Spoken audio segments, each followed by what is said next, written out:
So what's up sa inyo? So ngayong araw ay magpapa-shoutout muna tayo sa mga followers natin at saka sa mga subscribers natin sa YouTube channel natin.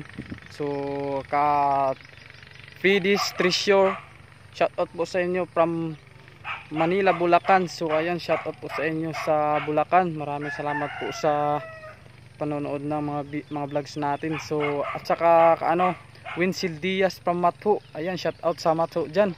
Maraming salamat po sa inyo. So at saka ka Merlito Ulbida from Karaskal. So ayan, shout out sa taga Karaskal diyan. At saka ka Kevin Clint Canque from Surigao. So ayan, shout out po sa Surigao diyan. Maraming salamat po sa pagdarapay ninyo. So ayan. So ngayon ang gagawin natin ay magpipilapil muna tayo dito sa sa simento natin, kasi yung tubig medyo maapaw na sa simento. So dapat natin lagyan na ng putik sa ibabaw para hindi lumalabas yung tubig, kasi yung ginadaanan ng harvester dito dito dumadaan yung tubig. Nandito yung dumadaan dito. So ayan, kita nyo. So ngayon ay lagyan na natin na sa ibabaw ng putik para hindi na lumabas yung tubig. So tara,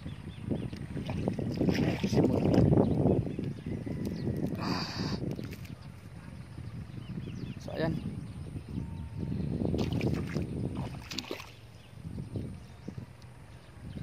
So ayan, simulan na tayo. Habang yung tubig dito marami pa, na natin yung umaapaw, lagyan na natin ng putik sa yung gilid ng pilapil sa simento.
So ayan, tapos na tayo